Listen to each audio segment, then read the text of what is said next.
오늘 본문의 주인공은 유다왕 요아스입니다. 13장 또 뒤쪽에 가면은 이제 이스라엘 왕 요아스가 나옵니다. 오늘은 유다왕 요아스, 우리가 알고 있는 요아스에 대해서 이야기하고 있습니다. 요아스의 생애 중에 가장 큰 업적이라 할 수 있는, 그러니까 그러니까 밝은 부분과 어두운 부분을 동시에 기록하고 있습니다. 앞서 이제 본문은 요아스가 성전 수리하는 이야기를 하고 있습니다. 그러니까 성전 수리를 지금까지 그 누구도 못했던 성전 수리를 추진력 있게 아주 일사불란하게 그리고 재정도 합리적으로 충당시키는 그런 방법으로 지금 성전을 수리하는 것을 보여주고 있습니다.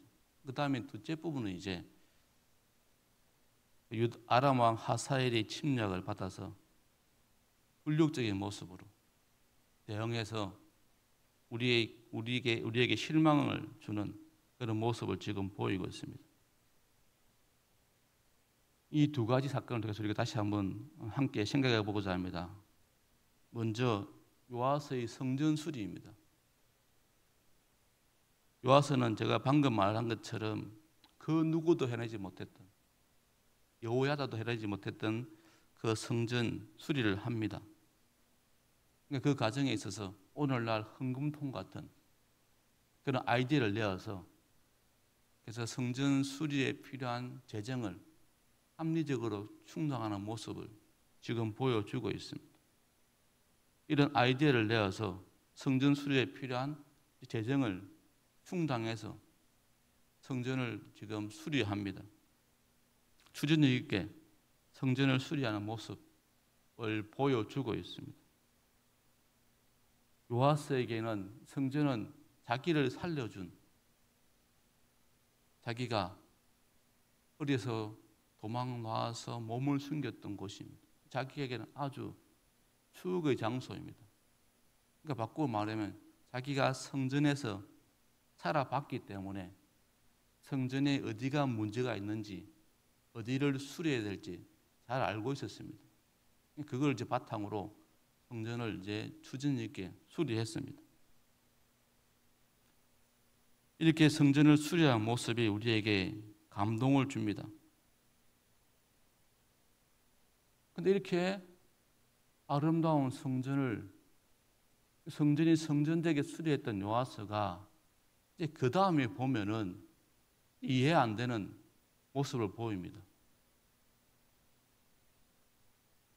그게 뭐냐니까 바로 아람 왕 하사엘이 침략했는데 거기에 굴욕적으로 대응하는 모습을 보여줍니다.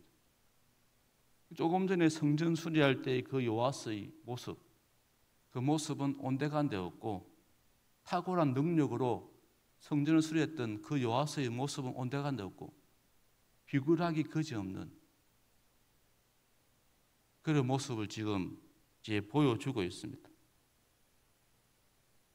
왜 이렇게 됐냐면 이유는 하나입니다. 역대하 24장에 보면 이제 이유가 나옵니다. 그러니까 여호야다가 죽자마자 바로 이 요아스가 아세라 목상 우상 숭배에 들어갑니다. 여호야다가 죽자마자 바로 타락하는 모습, 오늘 본문에 나와 있지 않지만 역대하 24장에 보면은 설명하고 있습니다.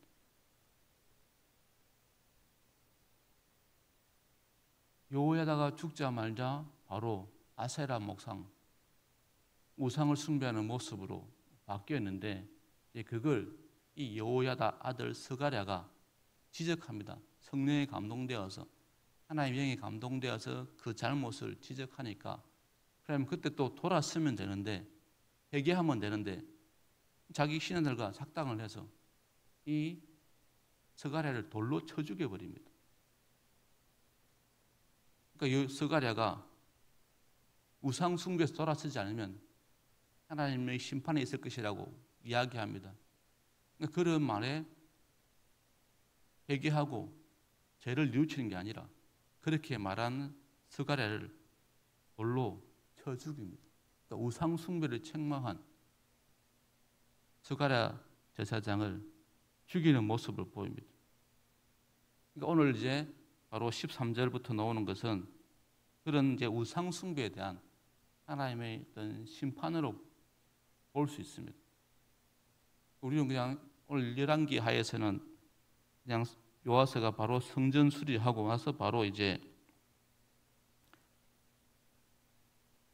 하사엘의 침략으로 굴욕적인 모습을 보이는데, 그렇게 한 데는 이런 우상 숭배에 대한 하나님의 책망이 있었고, 그 책망에 대해 믿음으로 반응하지 못한 그 결과로, 회개하지 못한 결과로 지금 이제 주어지는 그런 모습입니다.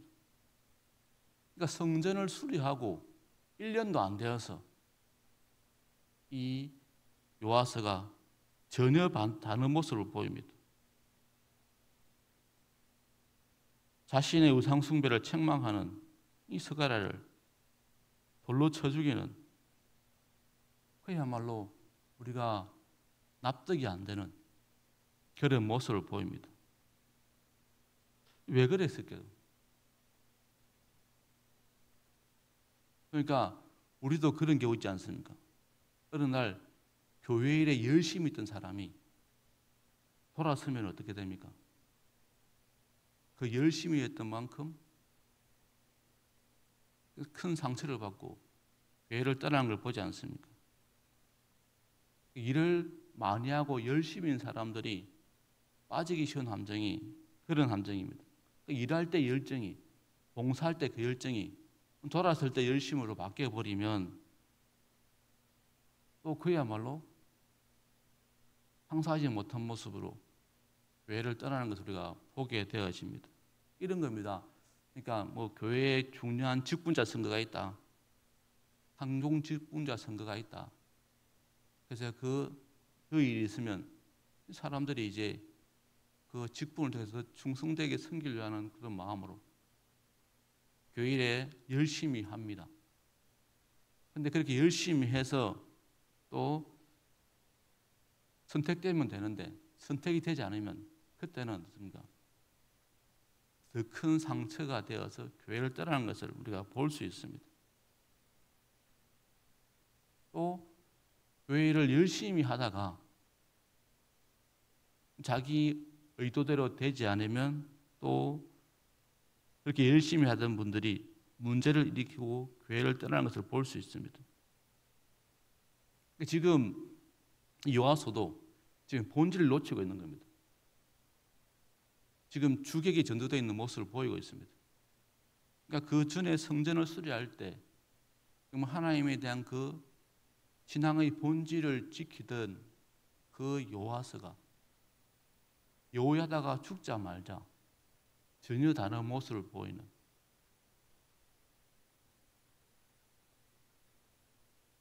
이해가 안 되는 이런 모습을 보이고 있는데, 그러니까 그 요아스가 그렇게 열심히 했던 이유가, 그 동기가 우리는 의심할 수밖에 없는 그런 생각을 하게 되어집니다.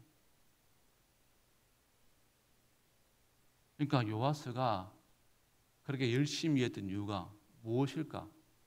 우리로 하여금 의심하게 하는, 그러니까 어떤 사람이 교회에 어떤 직분에 탐을 내고 열심히 하는, 그러니까 그렇게 열심히 하는 사람이 자기가 원하는 직분의 자리에 오르지 못했을 때 돌아서는 모습처럼, 그럼 어떻게 됩니까?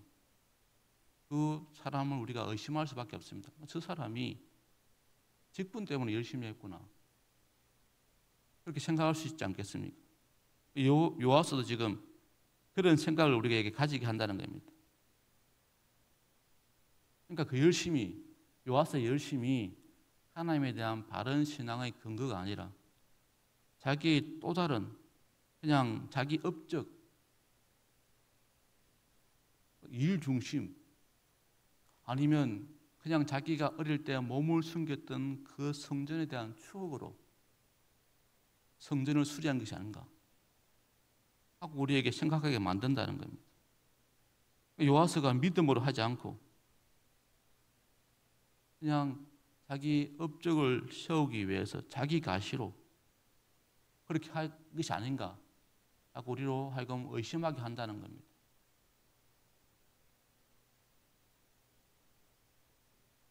이 요아스가 지금 성전을 수리했던 그 아름다운 신앙을 지금 하사엘에 침략했을 때 그 침략에서 자기 목숨을 구걸하기 위해서 그동안 자기가 모았던 성전을 아름답게 만들었던 그 기구들, 검은 보화들 다 내어주는, 다 내어주면서 자기 목숨을 구걸하는 그런 모습을 지금 보여주고 있습니다. 이렇게 요아스가 상반된 모습을 보이는데 결국 그 말로가 좋지 않습니다. 그렇게 이중적인 모습을 보였던 요아스는 결국 자기의 신하들에 의해서 신하들의 반역으로 죽게 되어집니다. 오늘 본문에는 또 정확하게 나와 있지 않지만 역다에 보면은 예루살렘에 장사되기는 하지만 다윗성에 장사되기는 하지만 또 왕실의 묘실에는 들어가지 못하는 그런 수모를 겪는 모습을 지금 보여주고 있습니다.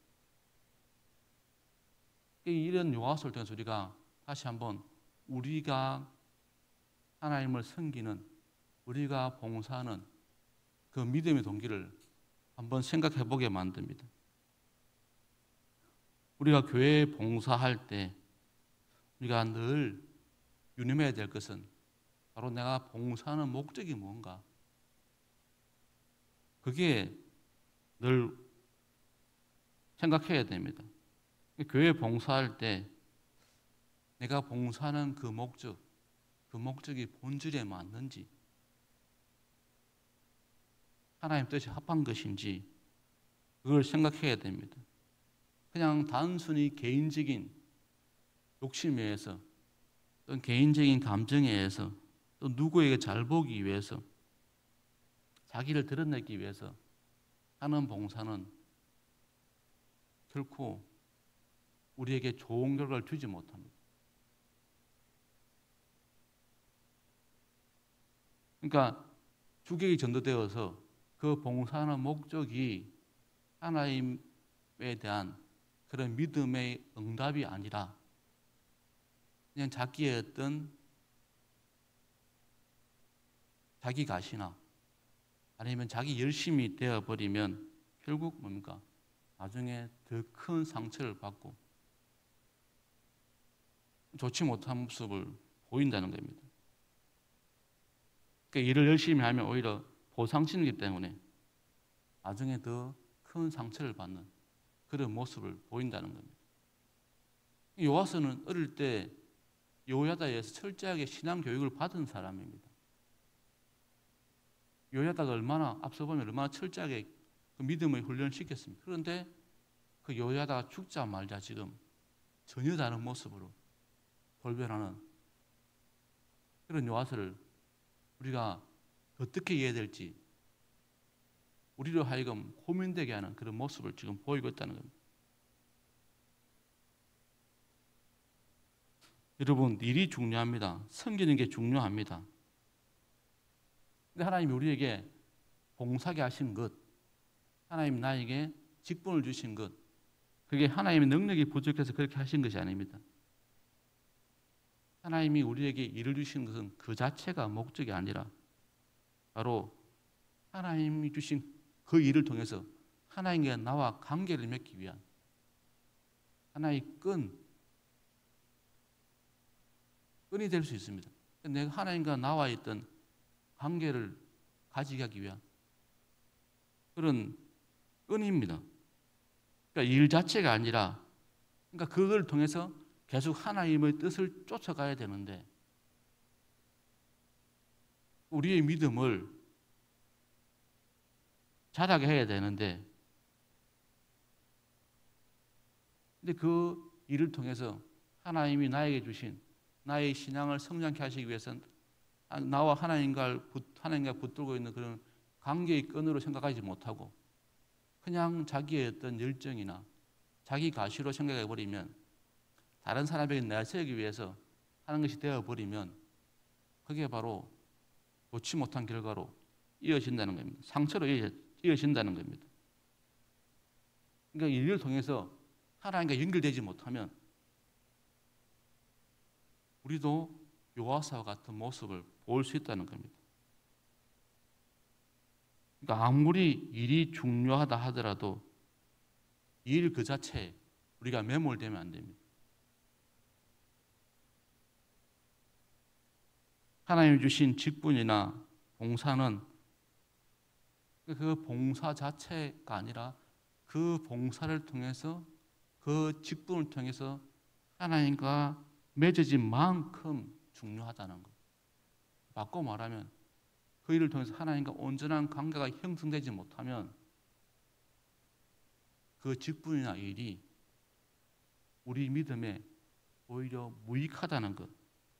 그걸 지금 보여주고 있습니다. 우리가 봉사를 통해서, 섬김을 통해서, 그리고 우리가 하나님의 손길을 느끼게 되어지고 하나님의 손길을 경험하게 되어지고 하나님과 더 친밀한 관계로 나아가는 도구가 되어야 되는데 그게 되지 못하면은 오늘 요아스처럼 그런 실망을 주는 신앙인이 된다는 겁니다. 여러분 새벽에 기도하러 나오지 않습니까? 여러분 새벽에 나와서 기도하시는데 이 기도를 통해서 우리가 하나님과 관계 맺는 겁니다. 하나님과 나와 있던 신앙의 끈을 유지하는 겁니다. 그런데 그게 아니라 내가 어떤 특정한 목적을 가지고 기도하다 보면은 그 특정한 목적이 이루어지지 않을 때 그렇습니까? 기도의 자리를 떠나게 되는 그런 모습을 보인다는 거예요. 우리가 열심을 내는 만큼 또 내 동기가 무엇인지 그걸 우리가 늘 점검해 봐야 됩니다. 오늘 요아스처럼 어떻게 이렇게 1년 사이에 달라질 수 있는지 우리가 요아스를 보면서 어떻게 달라질까 하면서 또 달라질 수 있는 게 우리라는 것. 여러분 생각하시면 늘 우리의 신앙을 점검했으면 좋겠습니다. 내가 지금 하나님과 바르게 연결되어 있는가 하는 것. 내가 이렇게 새벽에 나와서 기도하는데 이 기도하는 게 하나님과의 온전한 관계 속에서 내가 기도하는 것인지 늘 점검하면서 우리가 우리 신앙에 있어서 본질을 놓치지 않도록 주객이 전도지 않도록 우리가 늘 깨어 있어야 되겠습니다. 그러니까 그렇게 기도하면서 우리가 낙심하지 않는 그게 방법입니다. 같이 기도하시겠습니다.